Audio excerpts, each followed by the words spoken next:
Мина има-няма една седмица и отново нахух при вас, уважаеми зрители. Вие сте с Медик, предаване за здраве и красота. Аз съм Марио Ангелов. В днешното предаване ще си говорим за хубавата усмивка, как да поддържате добра устна хигиена, какво е да си онлайн рап звезда и за финал ще си поговорим за конкурса за кралица на Бургас 2021, който се проведе миналата седмица. А сега казвам добър вечер на доктор Кристиян Койнов. Добър вечер, уважаеми зрители.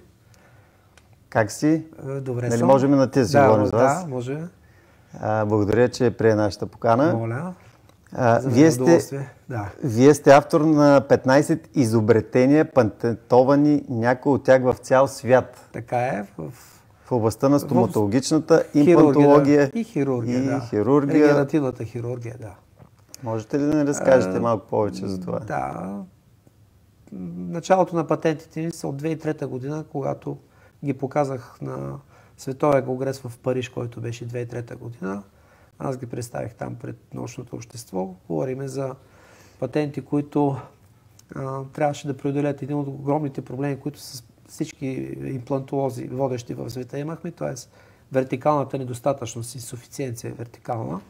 Т.е. когато имаме недобор на коста в височина на костния израста, където трябва да се сложат имплантите, е един огромен проблем. И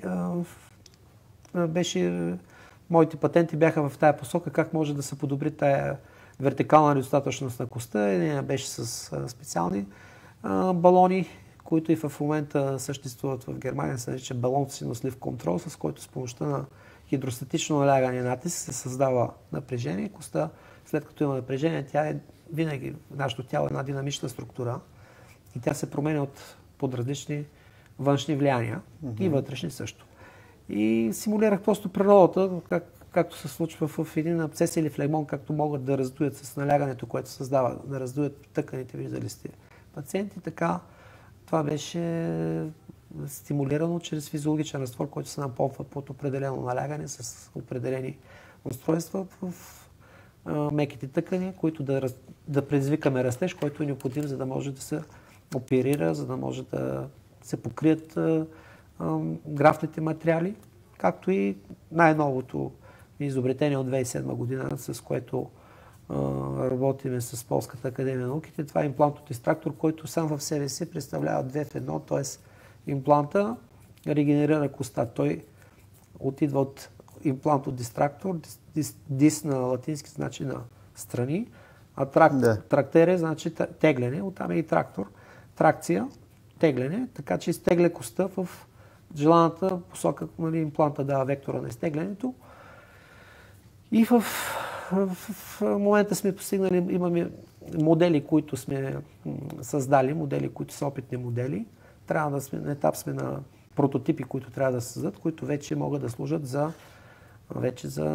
продукция, като модели за продукция на тези импланти. Бяха много трудности с това, свързани да се създаде титан, защото изследвахме аз поне на 18 имплантологични фирми, които произвеждат импланти. Бяхме изследвали титана, който е. Полската академия на науките има страхотна апаратура, техника, микроскопи, които аз не си представлявах, че могат толкова пъти огромни увеличения, където могат да дадат химически анализ на метала с микроскоп, могат да са до микрони да се каже какво съдържа дадения титан. Но и трябваше да създадем титан, който е наноструктуричен, т.е. титан, който е по-силен от титана с модула на Юнг, на опъване, на скъсване и така нататък, да бъде доста по-силен. Така че в тази насока работихме много усилено и така там съм нещатен сътрудник с тях. Имам и консорциум с тези 2 института. Откъде дойде тази любов към тази професия?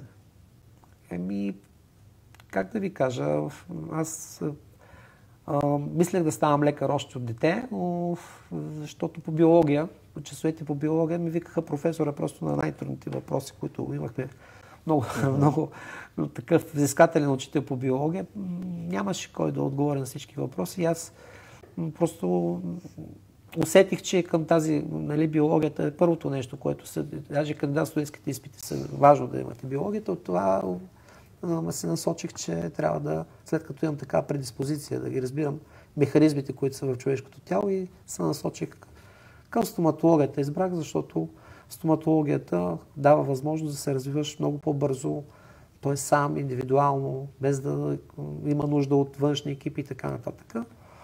И наистина така съм работил. Работил съм, се развивал съм, когато човек чете и посещава курсове, симпозии, може да се развие прекалено, нали, доста добре и бързо, сам. Вие сте от Плевен, нали така? Аз съм родом от Ловеч. Родом съм от Ловеч. Плевенския регион? Да, Плевенския регион, да. Защо решихте да дойдете на морето? И то в Бургас? Аз обичам много морето. Яхтен капитан съм от 20 години. В Полша съм живял 22 години. Там придобих правоуправление за управление на морски съдове.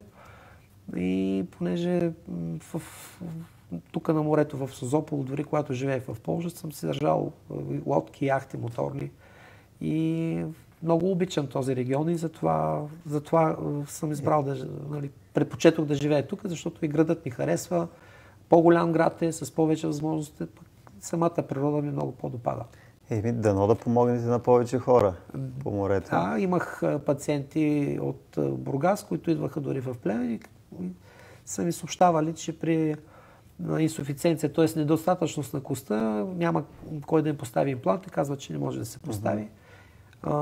Няма такова нещо в стоматологията, в имплантологичната хирургия, в регенеративната хирургия. Всичко може да се направи. Стига пациента да няма контраиндикации, т.е. да не е с тежък диабет, да няма ракови заболявания в лицево-челюстната област, автоимунни заболявания, психични заболявания. Това са контраиндикациите, иначе ако пациентът е здрав и има останалите параметри, спокойно може да се... Предполагам, те се правят изследвания преди правят се изследвания, тръгнат тези манипулации. Да, правят се изследвания. За да се види какво, що годен е, не е ли годен, може ли и така нататък. А за тази услуга, която предлагате пулпит, може ли да ни разкажете малко повече? То не е те са много пулпит, нещата. Това е диагноза. Пулпита е диагноза. Да. Вижте, пулпита е когато не е лекуван кариес, когато не е лекуван кариеса, всички, може би, пациенти знаят, че нелекуваният кариес се довежда до пулпит, т.е. за възпаление на пулпата, което е комплекс от кръвоносни съдове и нерви, които се намира в средата, в сърцевината на зъба. И това е доста така комплицирано, може би едно от най-трудните за лечения в стоматологията, как да кажа, може не усложнение, заболяване следствие на кариеса, защото изисква страшно много умения, изисква апаратура, изискват рентгенови апарати, поне няколко пъти снимки. Професор Хуфхауф, който е шеф на протетичната стоматология за Германия, който е издател на много учебници, той казва, че в една Германия, която е на много високо развитие стоматологията там, 65% от лекуваните канално зъби в Германия завършват до 5 години с кауза пердута, т.е. зъбите са завадени. Повечето колеги, които са наистина с сериозен стаж в хирургията, знаят това нещо, защото след пулпит лекуван зъб доста често се вършва с неговата екстракция, заради това, че не е правилно са запълнени каналите. Имайте предвид, че един зъб има 16 000 коренови канали. Да, кореновата система е много богата и ние се самозаблуждаваме, лекувайки 3, 4 или 5 канала. Дори с микроскопи, че може да запълни. Има латерални канали, които довеждат до латерална резорбция, на коренова резорбция, заради това, че не са запълнени. Има една инфекция, която остава винаги в тази коренова система, канална коренова система. Така че пулпита е много трудно за овладяване състояние на зъба и аз съм бил винаги така скептичен на такъв зъб, че не може да се разчита на кой знае колко дълго време, след като такива са информациите, които дават дори нашите колеги немците. Това за пулпита.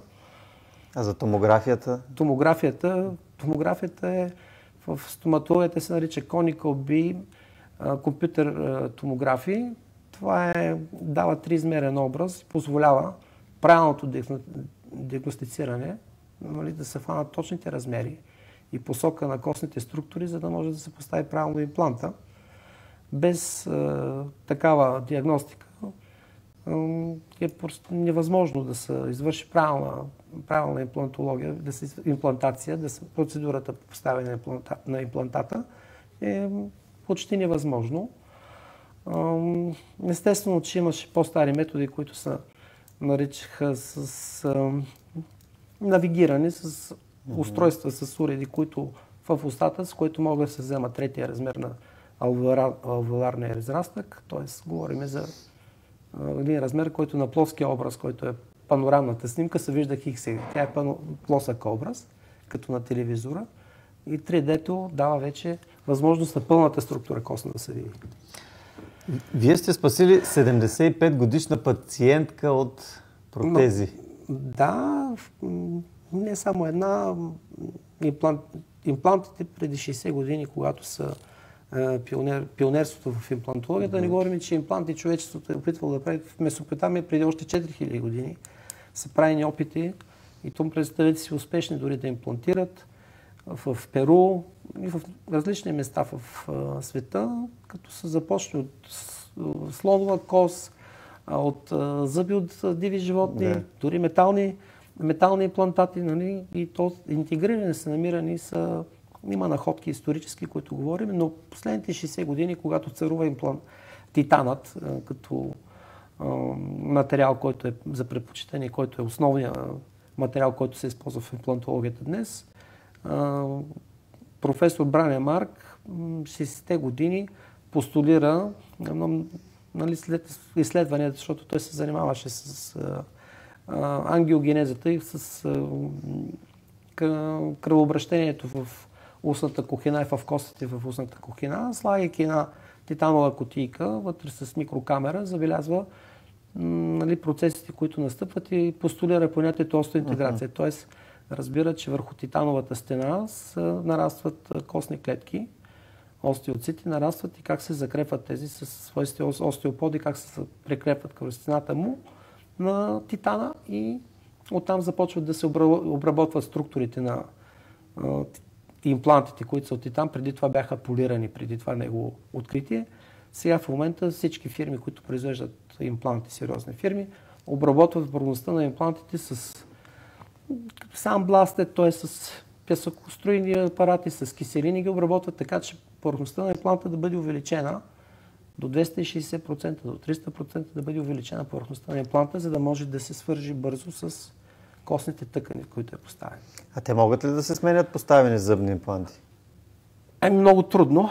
Не е невъзможно. Могат интегриран имплант, интегриран имплантат, който се интегрира, т.е. той свързва ли се с костта, трябва да бъде изрязан. Да бъде изрязан с остеотом, да бъде изрязан от костта, за да бъде, да бъде изваден. Така че не е проста, не е лесна процедура, но не е невъзможна. А каква е разликата между импланти и корона? Те са коренно различни понятия. Коронката може да бъде поставена на имплант, коронката може да бъде поставена на собствен зъб. Това е така завършваща процедура в имплантопротетиката. Също така и върху собствени зъби, когато зъбните структури са по някакъв начин ослабени или нямат правилната форма, се предприема изпиляване на зъба, за на който се поставя корона. Тази корона може да бъде поставена както на зъб, така може да бъде поставена върху импланта. Така че това е понятие, което... Значи при вас всичко е възможно. Възможно е да възстановим кост, нали, в липсваща кост, която е особено в вертикалния размер. Доста трудно е, но се получава с процедура, която се нарича синуслив. Говорим в горна челюст, в долна челюст също. Правят също и с костни блокове, т.е. взимат се костни фрагменти от пациента, дали ще бъде от тригонум ретромоларе или ще бъде от ментума, тук от брадата, но се взимат костни фрагменти при по-сериозните случаи. Изиска само достатъчно време пациента да има време и търпение да чака